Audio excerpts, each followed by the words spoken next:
Do you ever think about how many times we've come close to World War III? Batman is one of the few characters with one of the most extensive rogue galleries in the history of comic books. But even after having multiple villains in his rogues gallery, none of them are a match for Joker's crazy schemes and twisted crimes. To our surprise, most people are unaware of this character's real origins, and this is because throughout the comics, there are multiple iterations of his origin story. While the Joaquin Phoenix, star of Joker movie, gave a new spin to his origin story, the comics often have a different origin for the Clown Prince of Crime. Most of the time, the Red Hood gang is deeply involved with his origins in the comic books. In today's video, we will dive deep into the creation of the Red Hood gang and how it led to the creation of the fan favorite Joker. But before we get started with the video, we have a small request for you. If you like our content, subscribe to us and like this video. It might be just a simple click for you, but it means a lot to us.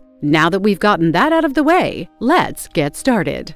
The creation of Red Hood. The first Red Hood was introduced in Detective Comics issue number 168, released in 1951. The story of this comic starts with Dean Chalmers requesting Batman to be a guest lecturer at State University and teach a course on criminology. Batman accepts the role, but before starting his course, he interacts with his students to understand their goals and motivations. Two students, named Paul Wong and Jimmy Cale, stand out because of their exceptional observation skills. Batman started teaching the class and gave them some practical ways to observe and solve crimes. 1 month later, he gave his students a test case, a case that even he was unable to solve. The curious case of the Red Hood. 10 years ago, a man wearing a red cylindrical helmet without any cutout for eyes started committing horrendous crimes across Gotham. Batman was doubtful of the victim's claims, but one day, he came face to face with the Red Hood for the first time.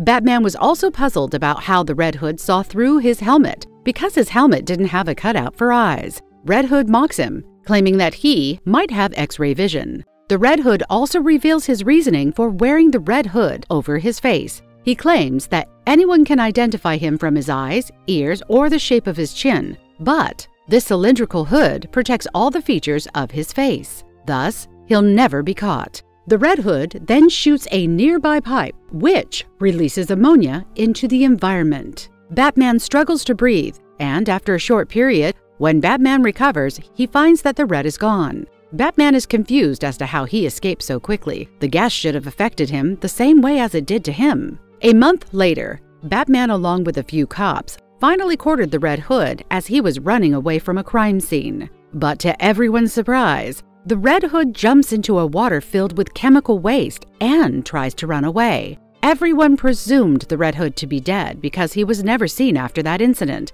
but the body of the Red Hood was never found. After telling the story, Batman asks his students to reinvestigate the case of the Red Hood. The next day, the news that Batman's case has reopened, a 10-year-old mystery makes it to the front page. Right around the same time, Paul Wong discovered the mystery of the mask. He found out how the Red Hood was able to see through the mask. Jimmy Cale calculated that the Red Hood stole around $1 million, and maybe that was the amount he required to retire. This might be why we never get to witness the Red Hood again. Later that night, Red Hood actually pays a visit to the college campus. When the siren rings, Batman and Robin come to the rescue. They both chase after the Red Hood. Robin gets a hold of him and punches him, but since his mask is made of metal, Robin cries in pain. Batman chases the Red Hood through the campus, but he escapes through the gas main. Later, Batman finds a hat left by the Red Hood, which might help him identify the real identity of the Red Hood. Back in the Batcave, Bruce Wayne and Dick Grayson find a strand of hair from the hat. Batman is trying to inspect the color of the hair strand and asks Robin to bring the lamp closer. But Robin messes up, and the lamp falls on the hair, burning it. Robin apologizes for this mess, but Batman reminds him of the liquid he was working on that can help restore the color of any burnt piece of clothing. When Robin applies the chemical to the hair turns green, and Robin thinks he messed it up with the chemical. But Batman calms him down, suggesting that they'll get another chance. Back at the college campus, Batman finds the Red Hood again. But when he jumps on him, it turns out he is Paul Wong. The duo of Paul Wong and Jimmy Cale reveal that they discovered the secret of the Red Hood's headpiece and made a replica to see if they are correct. The reason the Red Hood was able to see through the cylindrical mask is because of a two-way mirror, a type of mirror that reflects on one side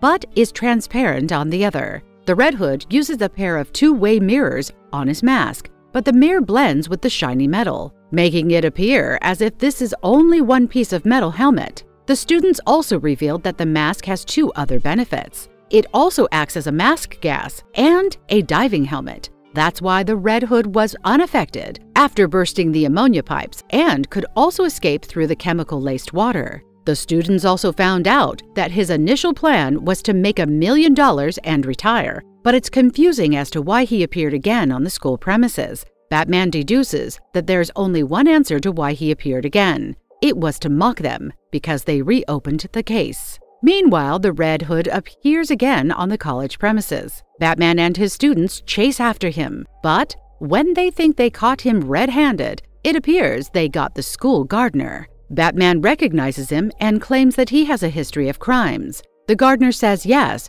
but he's a reformed man now who works to make a living. The students dismiss that the gardener can't be the Red Hood because he's only 22 years of age, and 10 years ago, he might have been only a 12-year-old kid. Also, he doesn't seem like a man of science who uses high-tech gadgets. Thus, they let him go. Batman meets Dean Chalmers and asks him to set a bait, as he is sure that the Red Hood would fall for this. The Dean does as asked, and as it turns out, the Red Hood falls for it and comes to the gymnasium where Batman apprehends him by exposing him to red light. This made the Red Hood blind because the combination of his red lens and the red bulbs made everything appear as a wall of red. When they remove his mask, the Red Hood turns out to be the school gardener, but Batman reveals that he is only an impersonator. The gardener reveals that he caught the Red Hood when he first appeared and kept him in the shed. When they got to the shed, to our surprise, the Red Hood turns out to be none other than the Joker.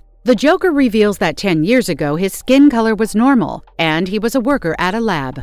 One day, he decided to steal $1 million and retire, so he took on the alias of the Red Hood. He reached his goal with his final heist, where he swam across the chemical water waste. But as it turns out, the chemical water waste turned his skin white, his lips red, and his hair green. He looked like a clown. Thus, he adopted the alias of Joker and started terrorizing Gotham.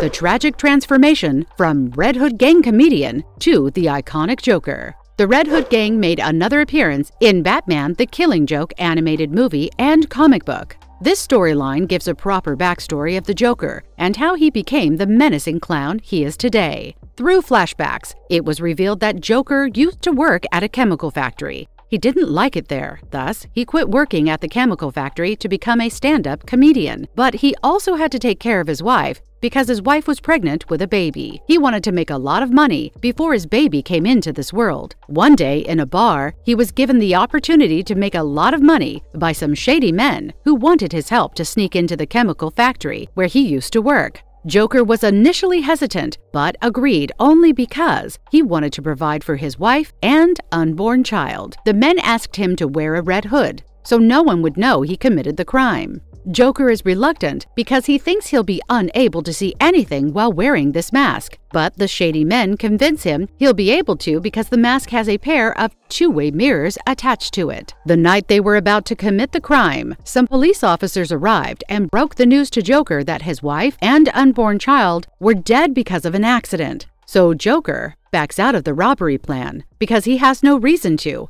But the shady men coerce him to go through the plan with their guns. The shady men and Joker go through the plan and make Joker wear the Red Hood mask. After entering the chemical company, a few security personnel noticed him and started shooting at them. The shady men were angry at Joker as he told them there was no security, but Joker claimed that things might have changed after he was gone. In the shootout that occurs between the factory guards and the mob men, the factory guards shoot and kill the mob men. But before dying, they blame the responsibility of this crime on Joker, claiming that he's the leader of the Red Hood gang. Batman arrives on the scene and asks the guards to stop shooting. Batman confronts the Joker, but since the Joker sees everything as red because of his helmet, he becomes scared of Batman. The Joker tries to run, but trips on his own cape and falls into a chemical tank, which flushes him out in the chemical dump yard. After coming out of the dump yard, Joker sees his reflection and realizes that his skin is turned chalk white, his lips red, and his hair green. He starts laughing like a maniac, signifying that he has transformed from a normal human to the Joker. Rise from the Shadows, the resurgence and revival of the Red Hood gang. During the New 52, we got another rendition of the Red Hood gang. This Red Hood gang had been ruling Gotham before Bruce Wayne arrived in the city. During his first year as Batman, he'd go on to battle the Red Hood gang and their nihilistic leader, Red Hood 1. During this storyline, when Batman corners Red Hood 1, he jumps in a boiling vat of chemicals and is considered dead. But later, Red Hood 1 resurfaces again as the Joker. The Red Hood gang was disbanded after the presumed death of its leader, but during the 0-year storyline, there was an attempt to revive the Red Hood gang. This attempt didn't go how it was supposed to, due to the arrival of Talia al Ghul. The story starts with Talia al Ghul rushing into a hideout and killing all the members, asking them about the Red Hood gang. Meanwhile, in Park Row, Jason Todd was talking to his drug addict mother about how he lost control and started beating up a guy when he tried to take his food away from him. Right about then, Jason's friend Chris comes along and brings him to the same hideout where Talia killed the people earlier. Chris claims that the Red Hood gang used to rule this city before Batman, and this mask belongs to their number 3 and number 4. Chris reveals that someone strong enough to oppose Batman is attempting to regroup the Red Hood gang and revive this gang to its previous glory. Chris puts this idea inside Jason's head that Jason can become anyone he wants to be after wearing this mask. No law or rule or even his own parents will be able to stop him from doing what he wants. They take their respective Red Hood masks and return to their homes. Meanwhile, Jason finds Talia beating down a few men outside a bar and confronts her. Talia says she's looking for the Red Hood gang and asks Jason if he knows about their location. Jason asks if she wants to join. Talia answers positively, so Jason takes her to the Red Hood gang revival meeting, where she knocks out Jason and enters the building. Jason was woken up by the arrival of Joker, wearing bandages all over his head. Jason got scared of Joker and tried to run inside the building. Inside the building, the new leader was giving a pep talk to the Red Hood members when suddenly Talia attacked him with a move she learned from the All Cast members. But she failed to land the move perfectly, and the new leader captured her.